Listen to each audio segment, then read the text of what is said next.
seperti bisnis kepercayaan. Maksudnya dalam arti kita mempercayakan uang yang cukup besar di kita untuk membangun rumah impian yang diinginkan sama klien.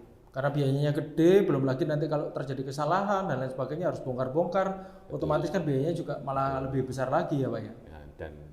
Dan visi kita kebetulan adalah juga build your dream, jadi membangun apa yang diimpikan sama klien. Oke, hari ini kita kedatangan tamu yang sangat istimewa dan luar biasa sekali, kontraktor yang mengerjakan di Surabaya dan Bali. Jadi hari ini kita ada kedatangan tamu yaitu Bapak Gunawan. Selamat datang Pak Gunawan. Terima kasih Pak Riko. Luar biasa. Jadi kita hari ini mau bincang-bincang tentang seputar bangunan ya Pak Gunawan yaitu cerita sepanjang masa seputar bangunan ya. Jadi seputar bangunan ini mungkin sebelumnya kita mau tanya dulu sama Pak Gunawan nih. Di bangunan ini Pak Gunawan kan bergerak sebagai kontraktor ya Pak ya. Betul. Kontraktor di Bali dan di Surabaya. Kita sekarang kantornya ada 2, yang main kantornya di Surabaya, kita ada kantor cabang di Bali juga. Oke, mungkin sebelumnya boleh diceritakan Pak, kira-kira awal terbentuknya Saga ini seperti apa gitu Pak? Kita Saga ini berdiri tahun 2004. Nah, terus kita itu sebetulnya dulu lulusan anak sipil Petra, kita join untuk bikin ini. 2006 kita expand ke Bali. Jadi sekarang kita kantor ada 2, Surabaya dan Bali. Kita memang fokusnya banyak ke rumah tinggal pribadi.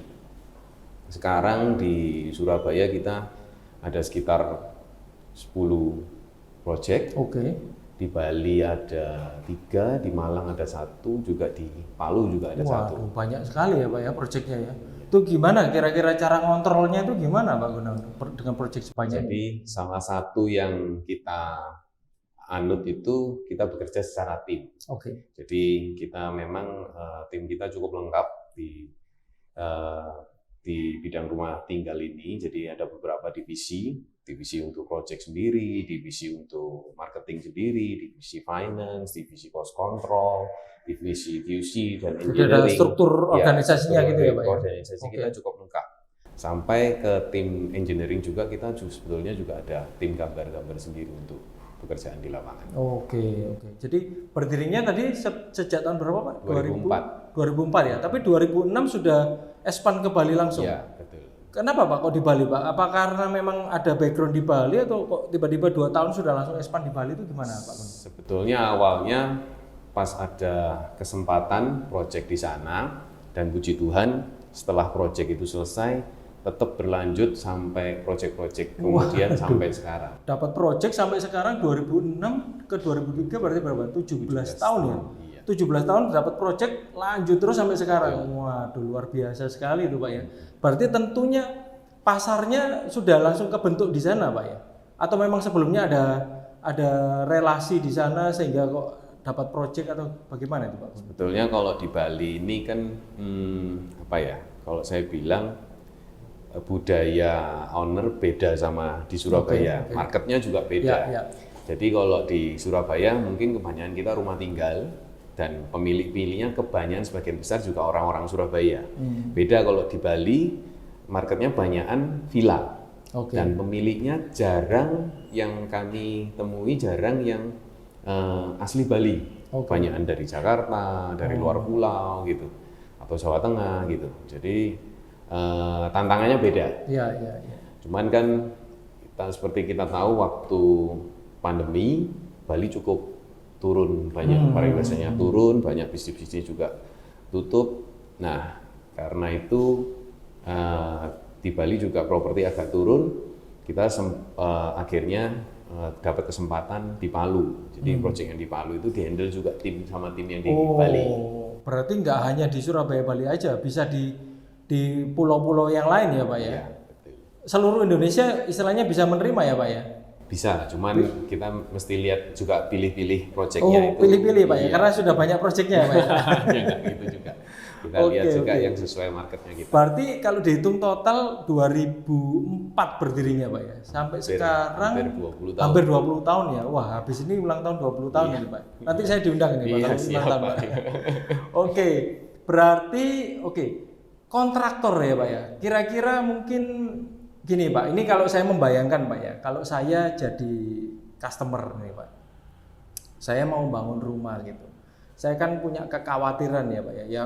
Ya mohon maaf nih, kadang-kadang kan kita ini harus tahu dulu bobot bibit daripada kontraktornya ya kan. Sedangkan kita kalau pertama kali ketemu itu kira-kira apa Pak yang kiat-kiat kalau saya sebagai seorang yang customer yang mau membangun rumah, kira-kira apa yang harus saya perhatikan dalam hal memilih dulu nih sebelum kita ngomong bangun? Biasanya yang saya tekankan ke klien waktu ketemu, saya biasanya ajak ke visit ke proyeknya kita. Yang pertama bisa dilihat gimana kualitas bangunannya kita, kerapian. Yang kedua, poin kedua yang paling penting sebetulnya, waktu pertemuan biasanya kita kan pasti akan ngobrol panjang lebar, dilihat kecocokannya juga, komunikasi, apakah servis dari kontraktor yang diberikan dan secara penjelasan dan komunikasi dan kompetensi. Jadi ada chemistry-nya dulu, bangun chemistry-nya dulu. Soalnya menurut saya pembangunan rumah ini enggak sebentar. Dana yang dikeluarkan sama owner juga cukup besar. Nah, kadang saya malah bercanda sedikit. Sebetulnya kita di kontraktor ini, di pembangunan rumah itu ada seperti bisnis kepercayaan. Maksudnya dalam arti kita mempercayakan uang yang cukup besar di kita untuk membangun rumah impian yang diinginkan sama klien. Karena biayanya gede, belum lagi nanti kalau terjadi kesalahan dan lain sebagainya harus bongkar-bongkar, otomatis kan biayanya juga malah lebih besar lagi ya Pak ya. Dan visi kita kebetulan adalah juga build what you dream. Jadi membangun apa yang diimpikan sama klien. Jadi tadi yang pertama itu diajak dulu ya ke proyek-proyeknya Pak Gun ya, supaya saya sebagai customer ini juga merasa trust dulu, membangun trust building dulu untuk supaya kita ini bisa melihat kenyataannya di lapangan itu seperti apa. Lalu yang kedua tadi yaitu saya harus membangun chemistry dulu dengan bincang-bincang yang cukup panjang, karena kalau saya lihat itu berarti kita kayak membuat satu partnership ya Pak ya, bikin satu kerjasama untuk membangun sebuah rumah karena waktunya cukup panjang. Nah kira-kira waktunya ini berapa lama Pak Gun untuk membangun sebuah rumah ini? Sebetulnya tadi kata-kata Pak Riko sangat baik masalah partnership. Sebetulnya menurut kami membangun rumah itu timnya banyak. Owner ini salah satu tim dalam pembangunan itu sendiri. Jadi kita harus sejalan. Kalau kita berseberangan, pembangunannya kita ini akan tersendat-sendat. Nah, jadi kita harus satu tim. Nah, prosesnya itu akan panjang, tergantung pemilik ini apakah sudah punya tanahnya, apakah sudah punya gambarnya, dan lain-lain. Nah, sebetulnya kita nggak bisa ngomongkan spesifik berapa lama sebetulnya pembangunan itu. Tergantung juga semua sama banyak faktor lah Pak Riko ya. Nah, cuman biasanya umumnya yang kita handle rumah menengah ke atas ini secara periode time itu sekitar 1 sampai 2 tahun. 1 sampai 2 tahun ya. Tergantung, itu pun tidak bisa kita pastikan karena tergantung juga semua karena gini, menurut saya membangun rumah pribadi itu sangat personal. Mungkin saya tanya sama Pak Riko sendiri. Kalau Pak Riko sendiri pasti waktu membangun rumah, menurut saya Pak Riko juga ingin memilih kan apa yang dipasang, spek-speknya ya Pak ya. Betul. Terkadang itu bisa terjadi dalam perjalanannya. Apakah bisa terjadi menurut itu dalam perjalanannya Pak Riko juga berubah pikiran yang ingin dipakai? Ya sangat bisa ya Pak ya, karena kan perkembangan zaman ini kan tambah maju. Mungkin sekarang saya nggak punya pemikiran itu, tapi nanti tiba-tiba karena tadi Pak Gun kan menyampaikan kita bangun rumah itu 1 sampai 2 tahun. Tiba-tiba jalan 2 12 bulan atau 13 bulan ada produk baru lagi, saya kepingin memperbaiki kualitas bangunan saya, sangat bisa Pak. Betul, makanya karena itu sebetulnya masalah timeline ini harus kita sama-sama kita rundingkan baik-baik, karena menurut saya kita nggak bisa 100% strict terhadap itu, tergantung juga ownernya punya keinginan tertentu yang mungkin kita juga harus mengakomodasi. Jadi keputusan saya sebagai customer itu juga mempengaruhi waktunya atau timelinenya itu tadi ya Pak Gun ya. Oke. Nah, lalu gini Pak, mungkin saya mau tanya dulu sama Pak Gunawan. Tahapan-tahapan dalam pembangunan itu seperti apa Pak? Yang harus dipersiapkan mungkin, lalu tahapannya seperti apa? Lalu apa sih yang harus kita ikuti sebagai customer ini Pak? Sebetulnya awal sih pasti dia harus punya lahan. Lahannya dulu ya Pak ya? Lahan. Kalau nggak punya lahan nggak bisa bangun ini Pak ya? Betul. Atau lahannya tetangga itu nggak bisa ya Pak ya dibangun ya? Nah, lahan otomatis gambar ya. Gambar yang pertama memang gambar arsitektural. Nah, habis begitu gambar arsitektural, ada yang gambar yang kedua adalah gambar struktur. Pak, sorry saya potong dulu Pak. Gambar arsitektural ini berarti saya juga harus cari arsitek dong. Betul. Nah, apakah dari Saga ini juga menyediakan arsiteknya Pak?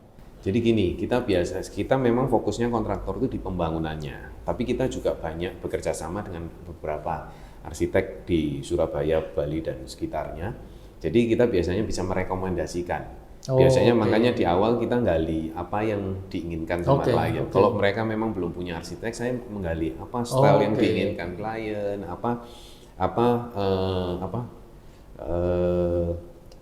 jenis bangunan seperti apa yang diinginkan.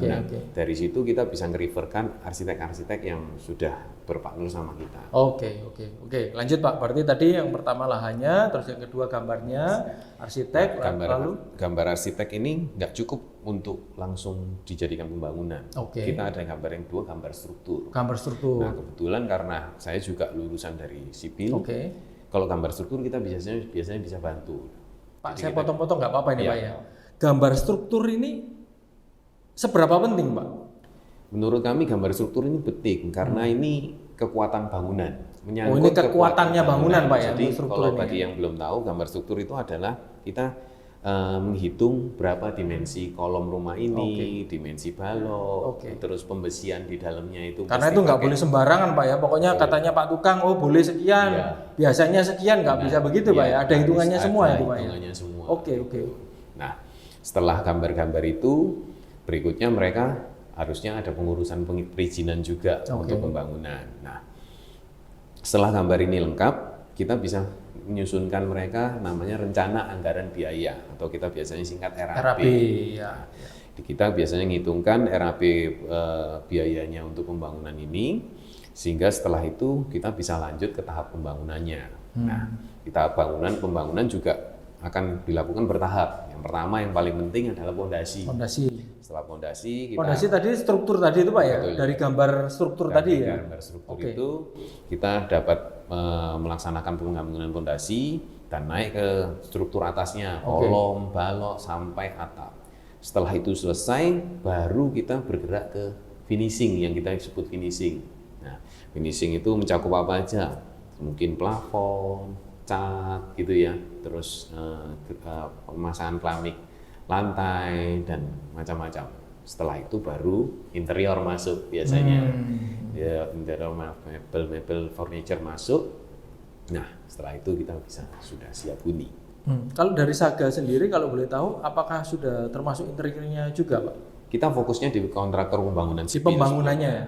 Lagi-lagi sama seperti tadi, kita juga sudah kan hampir 20 tahun ya. Jadi kita punya beberapa partner juga di bidang interior, desain interior dan furniture. Biasanya kita bisa bantu untuk nge-referkan, siapa tahu cocok, dapat chemistry-nya, bisa kerjasama. Paket lengkap ini Pak ya. Berarti kalau saya nggak ada arsiteknya bisa direferensikan arsitek, kalau saya butuh interior juga bisa direferensikan interiornya juga ya. Bahkan kalau belum punya tanah, kami juga banyak. Waduh, gitu ya Pak. Agent properti yang sering kerjasama sama kami.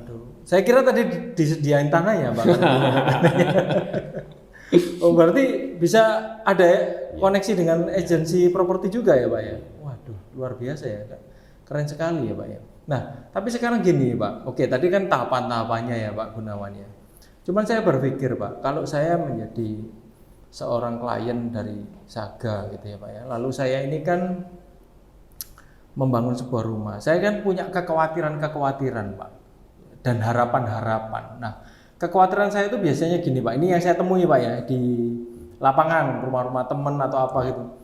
Nanti temboknya ada yang retak, nanti ada yang bocor, nanti kloset ada yang disiram, mohon maaf ini tidak bisa masuk, atau mungkin bau. Nah kayak gitu itu gimana Pak Gun biasanya itu? Jadi memang bangunan ini banyak maintenance ya. Jadi kita berusaha untuk melakukan pembangunan itu yang seminim mungkin terjadi maintenance ya. Jadi pertama kayak tadi Pak Riko sebutkan masalah retak-retak ini problemnya macam-macam. Jadi nggak banyak hal. Ada yang retak itu retak struktur. Apa yang dimaksud retak struktur? Retak struktur itu retakan yang cukup besar yang bisa sampai dinding itu tembus dari itu karena apa Pak? Retak struktur itu berarti kenapa Pak? Karena apa ya? Sebetulnya penyebabnya banyak, tapi salah satu penanggulangannya yang tadi kita sudah sebutkan, gambar struktur. Gambar struktur, perhitungan struktur itu salah satunya untuk mencegah itu. Jadi kalau kita sudah melakukan gambar struktur dan perhitungan struktur dan dilaksanakan sesuai itu, sebetulnya retak-retak struktur itu sudah hampir tidak benar. Jadi selama hampir 20 tahun ini saya tidak pernah mengalami kegagalan retak struktur itu. Luar biasa, tidak pernah ya Pak ya? Kalau kegagalan sampai retak struktur enggak pernah. Tapi apa yang bisa terjadi? Retak, istilahnya kita di bangunan retak rambu. Retak rambu, ya retak tipis-tipis. Betul, nah itu masih pernah kita mengalami hal seperti itu. Tapi banyak hal yang bisa kita lakukan sebetulnya. Salah satunya kalau di kontraktor itu, yang mungkin sedikit membedakan ya Pak sama kita kalau langsung pakai tukang atau mandor itu metode kerja. Jadi metode kerja itu apa? Untuk melakukan suatu pekerjaan cuma mengerjakan pasang bata, plesteran itu sebetulnya ada step-stepnya harus dilakukan. Contoh mungkin waktu masang bata ini harus direndam air dulu. Karena sifat semen itu untuk mempunyai kekuatan, dia mengikat, dia perlu air soalnya. Begitu juga dengan plesteran dinding atau acian dinding. Banyak yang kesalahan-kesalahan yang sering dilakukan adalah karena musim di Indonesia ini musim kemaraunya kan cukup tinggi, cuaca panasnya cukup tinggi. Biasanya setelah kita melakukan pemlesteran atau acian itu selama berkala itu harus tetap istilahnya di curing, disiram. Karena untuk mencapai umurnya dia mengikat kekuatan itu dia perlu air itu untuk melakukannya. Kalau airnya kekurangan ya itu yang terjadi. Waktu dia ngikat dia terlepas sama sekitarnya sehingga timbul retak-retak. Wah, jadi ternyata di bangunan ini problemnya cukup kompleks. Cukup kompleks ya Pak ya. Jadi nggak semudah yang kita bayangkan Pak ya. Jadi bata itu aja harus direndam dulu gitu ya Pak ya. Nah tapi kalau kayak bocor-bocor gitu Pak, gimana itu Pak? Biasanya yang kebiasaan kita yang harus kita perhatikan terhadap pekerja-pekerja kita, setelah pengecoran itu biasanya kita rendam. Jadi dibiarkan kayak kolam gitu. Dibiarkan beberapa. Udah keluar airnya itu Pak? Jadi kita pembuangannya kita tutup. Pembuangannya ditutup. Kita sengaja pembuangannya kita tutup, kita rendam. Bisa 1 minggu, 2 minggu gitu biasanya ya, untuk kita lihat apakah ada kebocoran. Sekaligus tes kebocoran ya Pak ya? Itu memang proses untuk tes kebocoran. Jadi proses itu kita lakukan biasanya bisa sampai 2 kali. Jadi setelah cor selesai, kita rendam, setelah dilihat kita tidak ada kebocoran, yang kedua kita keringkan airnya, kita mulai waterproofing. Nah, setelah di waterproofing. Jadi nggak bocor itu masih di waterproofing lagi Pak? Berarti ekstra Pak ya penanganannya Pak ya? Setelah di waterproofing, kita tes lagi, direndam lagi. Apakah masih terlihat ada kebocoran? Nah, itu salah satu tindakan-tindakan preventif, tapi mungkin masih banyak lagi yang kalau kita bahas. Ya, ini baru bahas tentang bocor sama retak aja Pak ya. Tadi satu lagi gini Pak, kepikiran saya begini. Saya kalau sebagai pemilik rumah ya Pak ya. Kadang-kadang saya kan punya keluarga nih. Kadang-kadang kalau saya sudah sudah dapat gambar. Awalnya saya sudah ACC nih Pak. Tapi tiba-tiba di tengah jalan saya kepingin ada yang saya rubah karena mungkin anak saya nggak mau atau gimana, minta kamar lebih besar atau mungkin kamarnya minta pindah ke lantai 2 dan lain sebagainya. Kayak gitu gimana Pak Gun biasanya?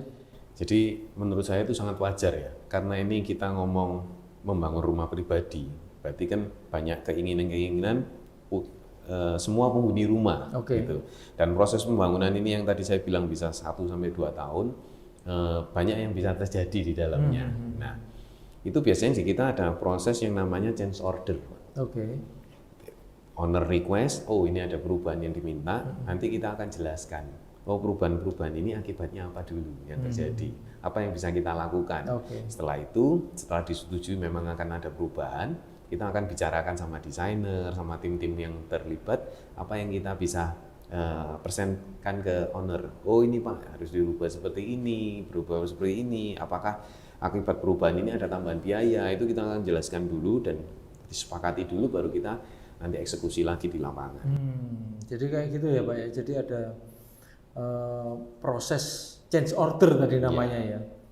Jadi memungkinkan itu Pak ya, nggak apa-apa ya Pak ya. Sangat wajar sekali ya Pak. Sangat wajar. Tapi kalau berubah-berubah terus gimana Pak? Jadi gini, kita biasanya ngasih penjelasan dulu perubahan ini yang tadi saya bilang prosesnya di depan. Akibat-akibatnya apa? Kalau akibatnya masif dan lain-lain, kita sebetulnya ngasih suggestion. Pak, ini menurut kami mungkin ada alternatif lain yang perubahannya itu tidak mengakibatkan perubahan yang terlalu masif gitu. Dan itu kita harus sepakati dulu sebelum eksekusi memang. Tapi intinya komunikasi dan antara klien dan kontraktor ini terjalin dengan baik, jadi semua bisa dikomunikasikan. Kenapa tadi saya bilang sebetulnya owner itu bagian dari tim pembangunan. Tapi kan udah terlanjur pengen Pak, saya pengen rubah berapapun dibayar, kan ada orang yang kayak begitu ya Pak ya. Tapi mungkin dampaknya di lapangan mungkin bisa jadi di struktur bangunannya atau apa itu bisa berpengaruh ya Pak ya. Betul. Di kekuatan atau mungkin nanti bakal kita harus pelajari supaya kan owner biasanya pasti pinginnya ya tetap kualitasnya kan terjaga. Jadi kita harus jelaskan baik-baik sama mereka. Biasanya owner juga akan, yang penting dia sudah tahu plus minus dan resikonya, dan kita sepakati bersama, kita bisa eksekusi dengan tentunya kita perhitungkan pasti hasilnya tetap baik, karena yang saya jaga adalah standarnya Saga. Karena kalau itu sampai kayak tadi Pak Riko bilang semua mempengaruhi kualitas bangunan, kami juga akan bilang terus terang kalau kita nggak bisa melakukan ini, karena gimana pun juga hasilnya kalau nanti kurang baik, owner juga pasti yang dirugikan kan owner juga ya Pak ya. Jadi kalau saya tangkap dari Pak Gun tadi, selain memang secara desain, secara arsitek juga diperhatikan, secara disesuaikan dengan kebutuhan daripada klien, tapi juga kekuatan ini kan menjadi hal yang penting kan Pak ya. Kan kita juga nggak mau ya rumah kita tiba-tiba retak atau bahkan yang terburuknya sampai roboh dan lain sebagainya ya. Tapi tadi disebutkan dari Saga selama 20 tahun retak aja nggak pernah gitu ya, retak struktur ya Pak ya. Tapi tadi saya tertarik Pak sama yang retak rambut tadi Pak. Yang retak rambut tadi itu penanganannya seperti apa Pak? Nanti kalau seandainya ada retak-retak rambut terus itu bisa diminimalisir nggak itu Pak Gun selama ini? Banyak hal yang bisa dilakukan sebetulnya. Yang sering terjadi retak rambut itu terkadang sebetulnya tahapan ini bukan saja di tahap pelaksanaan Pak, juga terjadi juga bisa dipengaruhi tahap perencanaan. Makanya kadang itu saya di awal selalu mengingatkan owner dan desainer untuk segera mengeksekusi detail-detail gambarnya. Apa yang sering saya temui di lapangan, terkadang karena kita itu ada perubahan gambar, penambahan semua titik lampu gitu, apa yang setelah dinding itu selesai, jadi kita harus melakukan pembongkaran lagi dinding ulang, melakukan tambal sulam. Nah, yang proses bukan sekali jadi, itu salah satunya juga bisa mengakibatkan itu. Nah, sebetulnya kalau saya jelasin satu-satu banyak ya Pak Riko Banyak ya. ya. Tapi sebetulnya banyak pencegahan juga yang bisa dilakukan ya. Kita juga bisa menambah kualitas semen yang dipakai untuk proses sambungan-sambungan ini banyak. Sekarang sudah banyak produk obat-obatan yang bisa dipakai untuk menanggulangi itu juga. Ya itu ahlinya Pak Gun lah di sana lah ya. Kita sebagai owner ya Pak ya, sebagai customer ya. Kalau customer itu kan lihatnya kan dari sisi kalau misalkan ruangan atau bangunan itu kan kita lihat dari sisi luarnya aja, taunya kan itu. Tapi kan di dalamnya itu kan ada, tadi Pak Gun sebutkan ada strukturnya. Mungkin tadi kalau kloset ada pipanya dan lain sebagainya. Nah, itu kan nggak kelihatan Pak Gun. Nah, bagaimana kita ini sebagai customer nggak merasa dalam tanda kutip, mohon maaf ini Pak Gun ya, dibohongin sama pekerja atau kontraktor yang sedang mengerjakan rumahnya kita, supaya kita tahu bahwa memang kualitas yang diberikan itu sesuai dengan gambar atau RAB tadi yang sudah tulis atau ditawarkan kepada kita. Ini bagaimana Pak caranya itu Pak? Jadi tadi Pak Riko sebutkan RAB. Di RAB-nya kita di awal itu spesifikasi bahan yang digunakan kita juga spesifikasi detail Pak Riko. Terus sebelum pengerjaan itu kita ada namanya material approval. Contoh, kita bikinkan sampel cat yang nanti bisa ditunjukkan ke klien, dia milih yang mana, sudah cocok, dia tanda tangan. Bahkan kalau cat itu biasanya kita lakukan mock up di lapangan Pak Riko. Nah, kita bikinkan mock up, biasanya mungkin ukuran 1 kali 1 meter gitu. Nah, di lapangan itu terus nanti klien akan bisa lihat langsung efeknya sama ruangan gimana.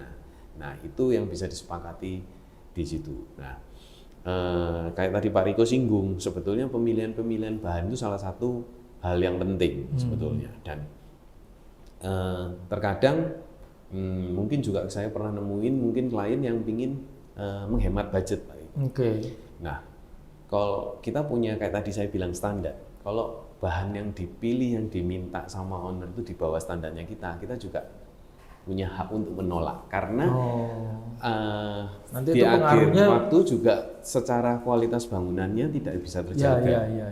Selama kita bisa menjaga kualitasnya ini baik, kita bisa jalankan. Tapi kalau sampai di bawah standar, ya kita sampaikan mohon maaf Pak, ini kita nggak bisa pakai. Karena itu nanti yang dirugikan ya customer sendiri ya Pak ya. Jadi kalau saya tangkap ini Pak Gun ini berarti melayani untuk memang benar-benar yang rumah yang berkualitas gitu ya Pak ya.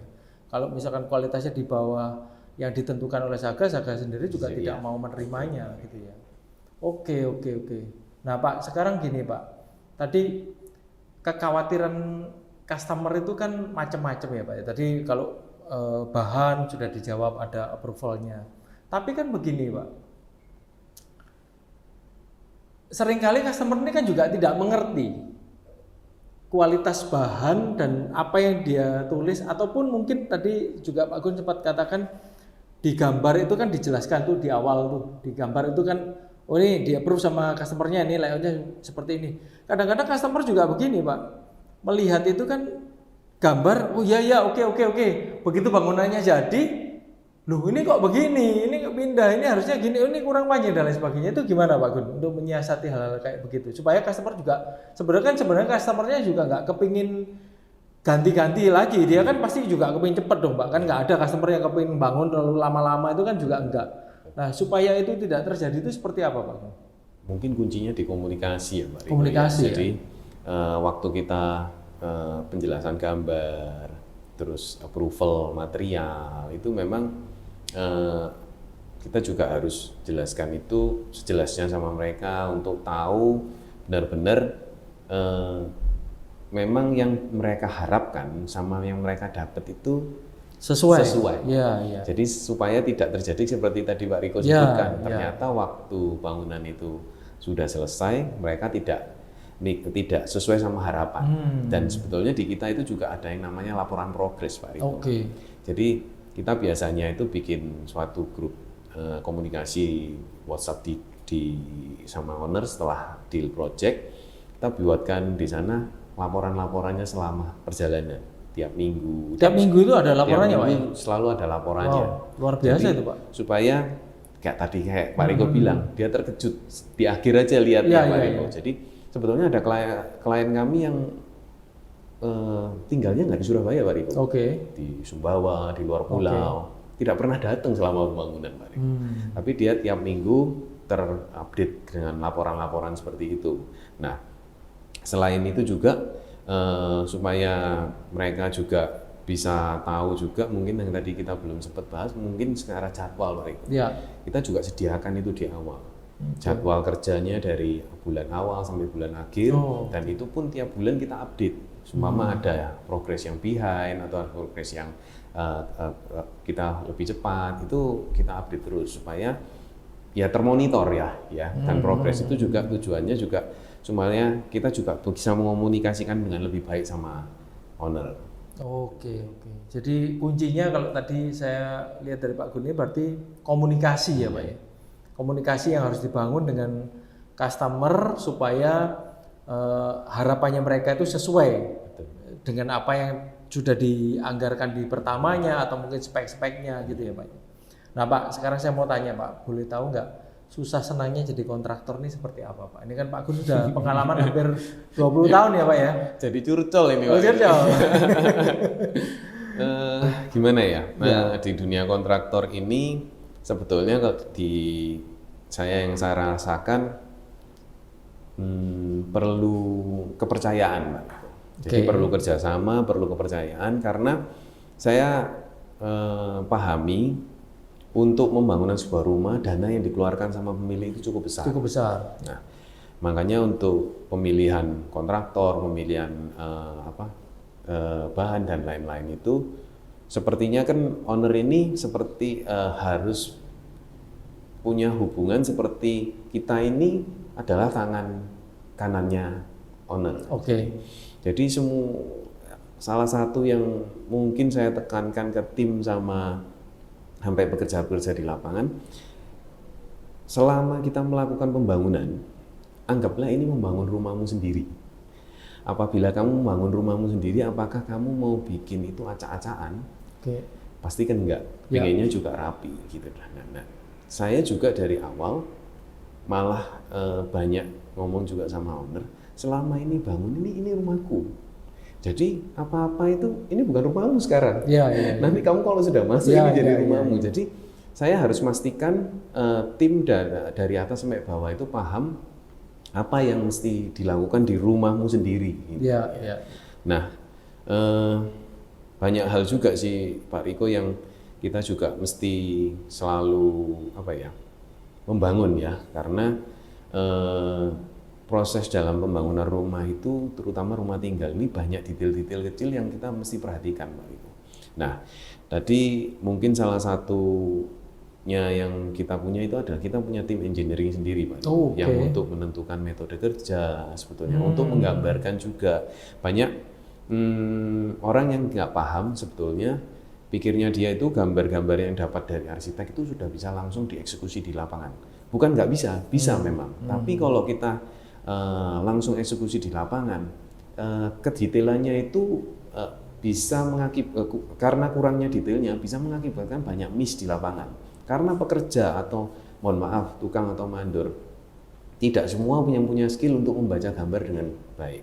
Nah, tugas tim gambarnya kita adalah menggambarkan yang namanya shop drawing, gambar kerja.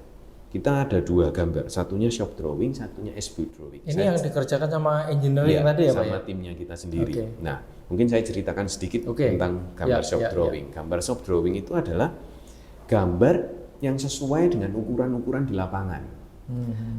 Gambar yang sesuai dengan problem-problem yang ditemukan di lapangan sebetulnya. Nah, gambar arsitek itu adalah gambar di atas kertas yang ukurannya juga berdasarkan yang di atas kertas yang tercantum di keterangan objek sertifikat tanah ukurannya segini. Kenyataan di lapangan ukurannya itu tidak akan sama persis yang di atas kertas. Nah, itu kita harus adjust Nah itu mungkin susahnya di situ ya Pak ya. Nah gambar adjustment itu yang dilakukan di gambar shop drawing. Dan gambar shop drawing ini harus kita asesikan juga sama desainer. Ini loh ukuran di lapangannya ini berubah seperti ini. Apa yang mau kita adjust? Ruangan mana yang kita mau adjust? Nah, kalau bayangkan kalau gambar arsitek yang asalnya belum detail sesuai ukuran lapangan itu dikasihkan langsung ke tukang untuk ngerjakan. Dan dia langsung mengeksekusi. Adjustment itu akan berdasarkan tergantung sama tukangnya mau gimana. Ini nggak sesuai. Ini aja yang tak geser sedikit. Tergantung tukangnya, bukan desainer yang arsitek atau desainer yang padahal dia yang jadi apa ya? Jirigennya untuk menjadikan kualitas bangunannya, maksudnya hasilnya itu sesuai dengan yang divisualisasi gambar. Tapi ini diputusin sama tukangnya. Nah, itu yang menurut saya kurang pas. Nah, kalau di kami semua sebelum kerja itu harus sudah ada metode kerjanya dan harus ada gambar shop drawing itu. Metode kerja ini apa?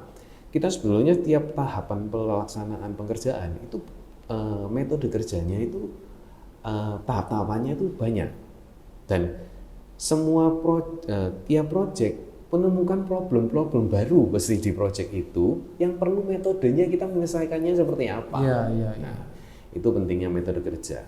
Mungkin agak melenceng sedikit, saya tadi bahas yang namanya gambar as-built drawing. Ini juga menurut saya sebetulnya pinnya kita di bangunan. Mungkin Pak Riko pernah nemuin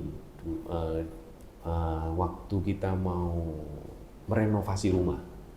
Kita mau tahu gambar pipa airnya ini lewat mana, itu nggak ditemukan karena kita tidak punya gambar as-built drawing ini. Ya seringkali kita sebagai owner juga nggak terlalu pusing itu, yang penting taunya beres gitu ya Pak ya. Jadi gambar as-built drawing ini kita gambarkan gambar aktual setelah rumah ini dibangun.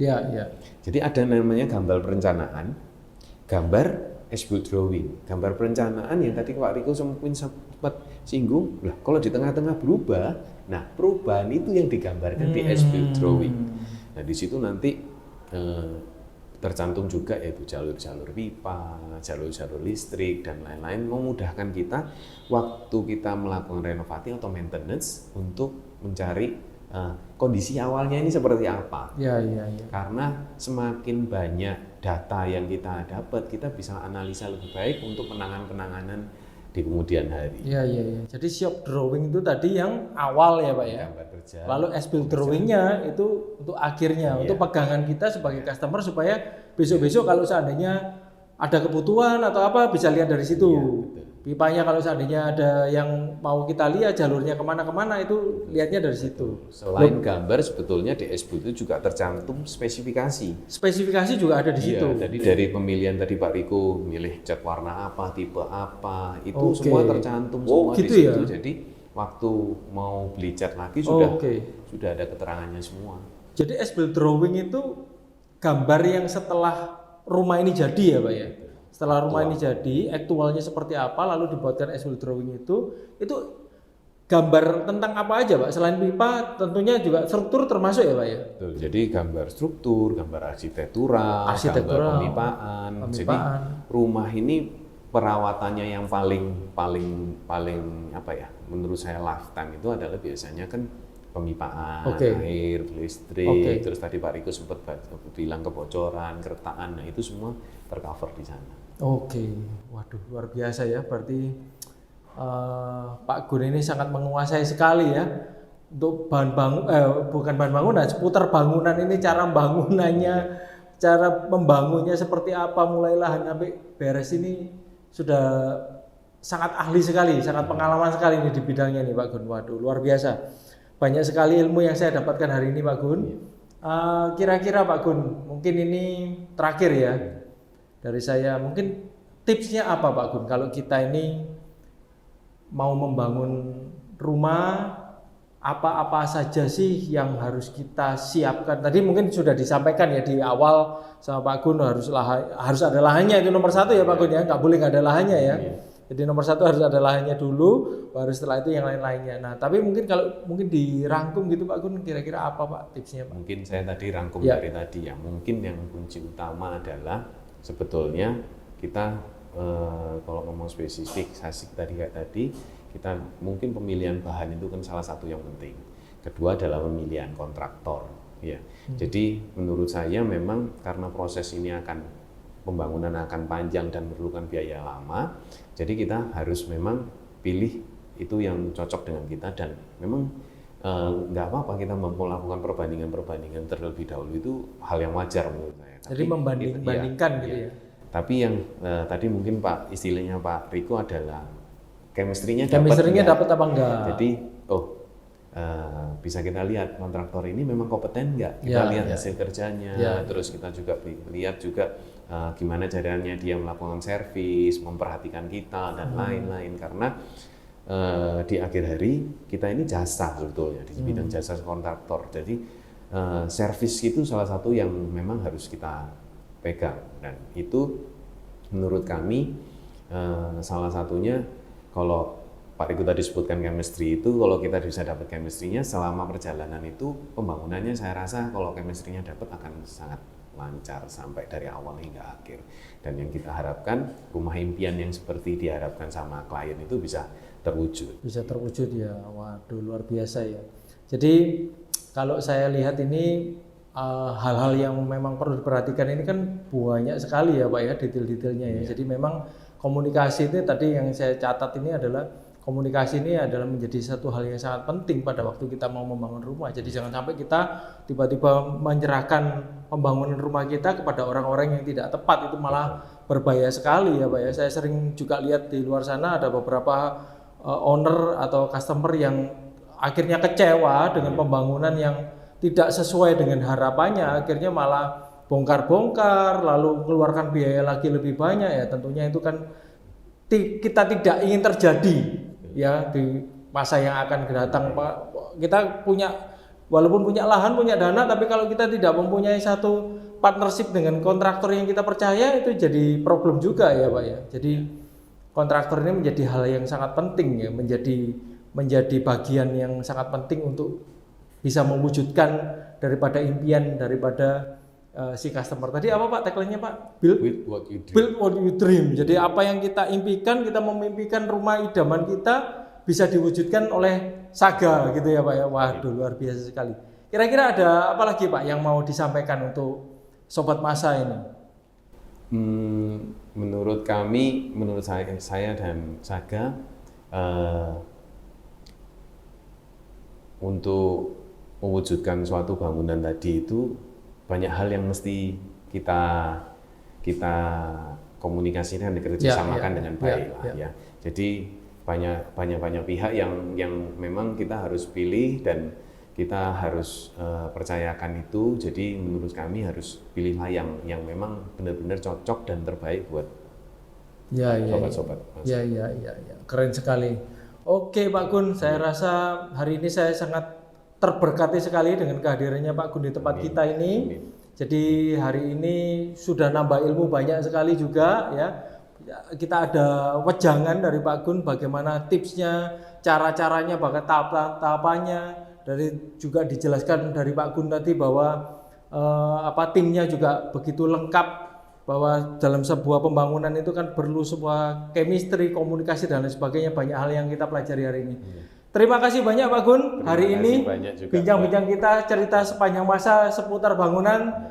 Mudah-mudahan Pak Gun semakin sukses, sehat selalu Pak Gun, dan proyeknya tambah banyak Pak Gun. Terima kasih banyak buat juga Pak Riko dan tim. Siap, terima kasih Pak Gun, sukses selalu Pak Gun ya.